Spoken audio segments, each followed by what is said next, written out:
Bem-vindo ao curso de cálculo das funções de uma variável real. Eu sou Marcos Paulo e nesse episódio eu vou te mostrar a relação entre as funções limitadas e o teorema do confronto. Acompanhe comigo.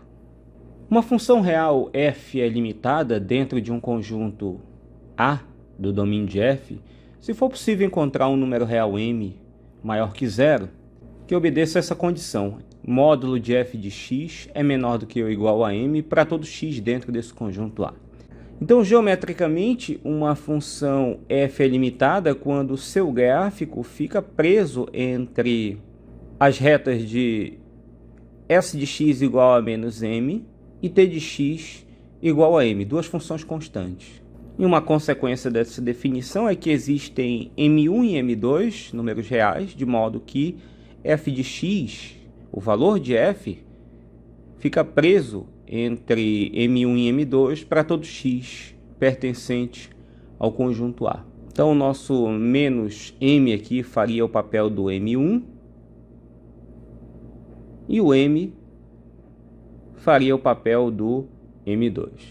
E os principais exemplos de função limitada que a gente estuda no ensino médio são as funções seno e cosseno. Então, aqui geometricamente representadas, o cosseno é essa linha vermelha e o seno é essa linha azul. E note que cosseno e seno ficam presos de menos 1 até 1. Portanto, as curvas de seno e cosseno estão presas pelo gráfico das funções y igual a 1 e y igual a menos 1. E como a gente tem falado muito sobre limites de função, vou apresentar um resultado envolvendo funções limitadas. E não é o principal resultado do nosso curso, mas se você estudar análise real, por exemplo, você verá um importante resultado muito similar a esse. Então, no teorema 1.34, se f de x, quando x tende a x0 é L, então sempre é possível obter um intervalo aberto I, contendo a tendência x0, de modo que a função f é limitada em I menos x0. Então, como eu quero provar que f é limitada, eu tenho que mostrar que existe m e delta, ambos positivos, de modo que quando x menos x0 em módulo está preso por zero e pelo delta, então o módulo de f de x é menor do que ou igual a m, que é justamente a condição de f ser limitada. Bom, mas por hipótese, a função f, quando x tende a x0, tende a L, então aplicando a definição, para todo epsilon maior que zero, tem sempre um delta maior que zero, de tal maneira que quando o módulo de x menos x0 está entre 0 e delta, o módulo de f de x menos L é menor que epsilon. Como essa afirmação é válida para todo epsilon maior que zero, eu vou escolher um epsilon em particular, e esse epsilon será igual a 1. E feito isso, eu troco aqui no final o epsilon por 1 e uso essa propriedade de módulo, que diz que a diferença dos módulos é menor do que ou igual ao módulo da diferença, que é uma consequência da desigualdade triangular.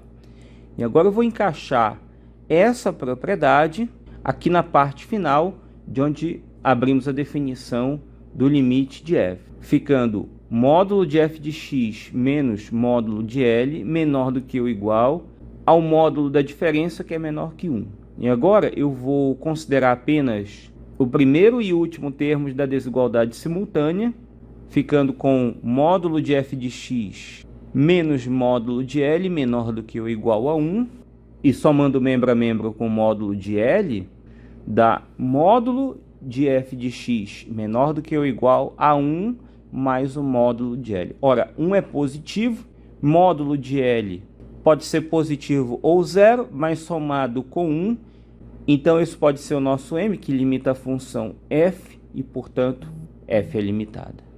Então vamos relembrar aqui o teorema do confronto, visto no episódio precedente. Caso você tenha perdido, vai aparecer aqui no topo da tela um card com um link para você acessar.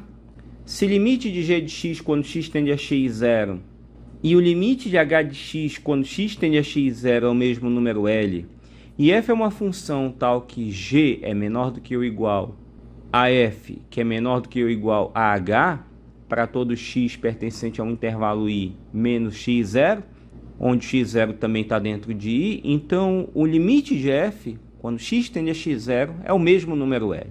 E como consequência desse resultado, eu coloquei aqui sob a forma de corolário, se f e g são funções definidas no mesmo intervalo i, onde f tende para zero quando x tende a x0 e g é uma função limitada em todo x0 pertencente a i, então o limite do produto dessas funções é zero. O mais interessante aqui é que para calcular o limite do produto, eu não preciso saber o limite de g se eu souber que a função é limitada. Para a gente provar isso, vamos partir aqui do fato que g é limitada, então a gente sempre encontra m positivo, de modo que o módulo de g de x é menor do que ou igual a m.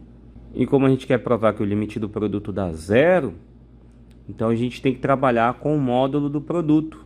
O módulo do produto é o produto dos módulos, aonde na sequência eu mantive aqui o módulo de f de x, e agora para o módulo de g de x eu vou trocar por menor do que ou igual a m.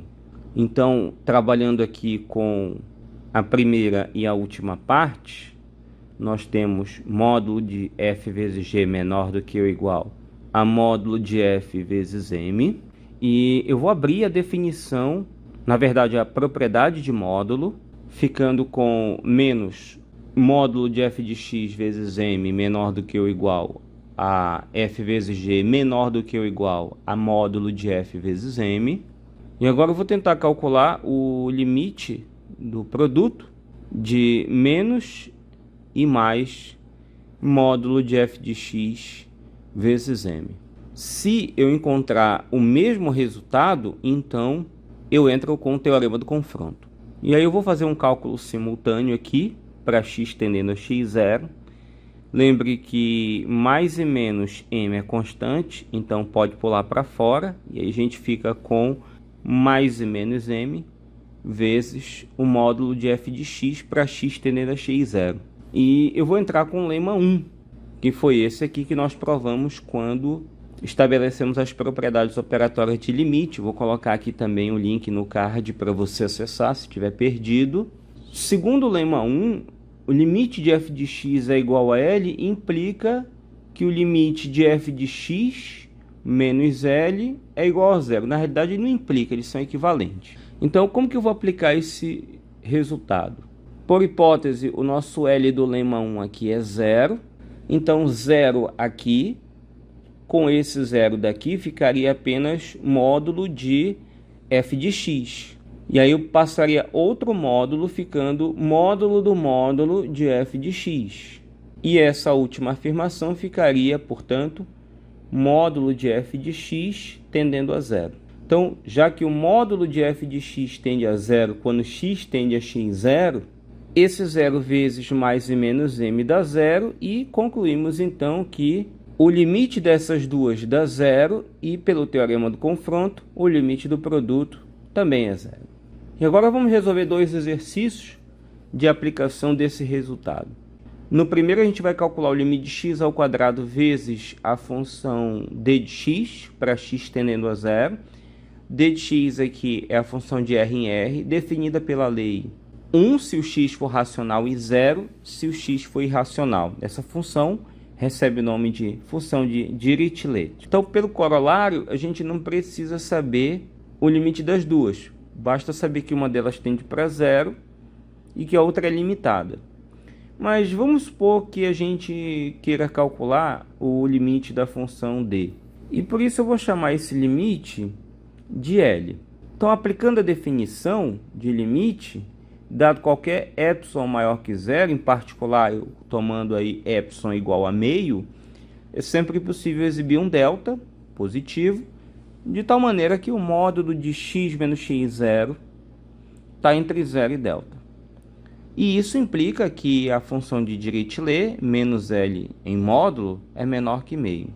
Mas acontece que quando eu abro módulo de x menos x0 menor que delta, das propriedades de módulo, e depois somando a desigualdade que se obtém com x0, a gente percebe que x pertence ao intervalo x0 menos delta, x0 mais delta, intervalo aberto, e nesse intervalo a gente sempre consegue exibir um número racional, x1, e um número irracional, x2.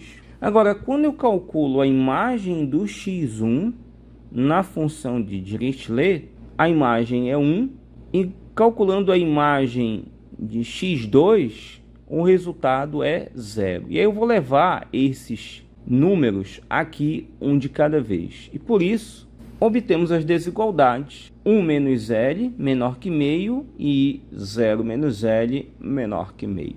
Quando eu somo membro a membro essas desigualdades, eu fico com 1 menos L em módulo mais módulo de L, e somando aqui meio mais meio, isso é igual a 1, mas também essa outra eu vou entrar com a desigualdade triangular. Desigualdade triangular que diz que o módulo da soma é menor do que ou igual à soma dos módulos. Então, juntando esses dois no módulo só dá 1 menos L mais L dentro do módulo. E fazendo a conta aqui dentro, vai cancelar os L's, vai sobrar módulo de 1, que é 1.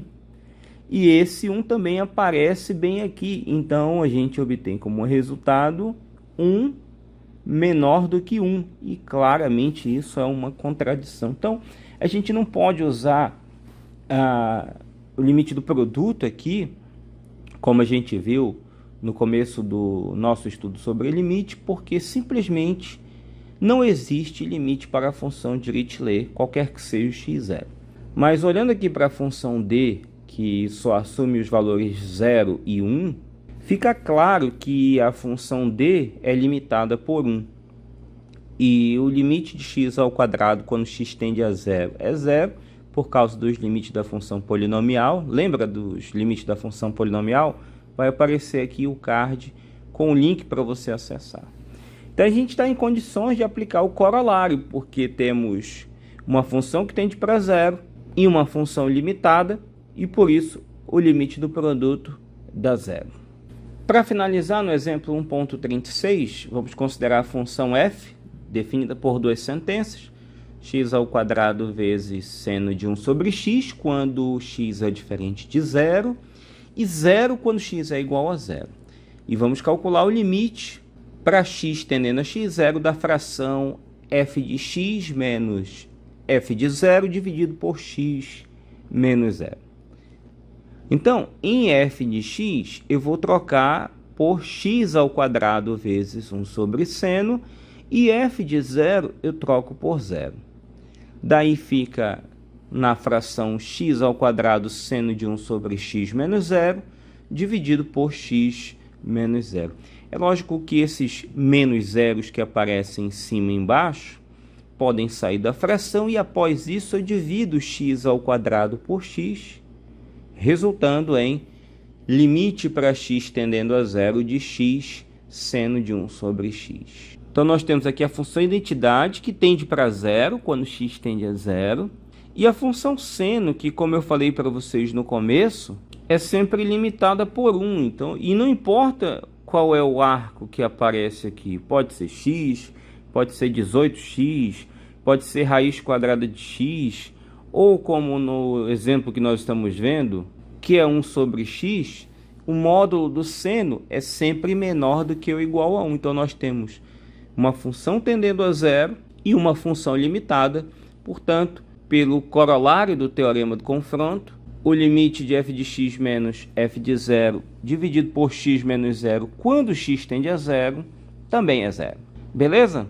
Espero que você tenha gostado. No próximo episódio, a gente vai esboçar gráfico de funções com base na teoria que nós já desenvolvemos até aqui. Se inscreva no canal caso não tenha feito ainda e, claro, ative o sino.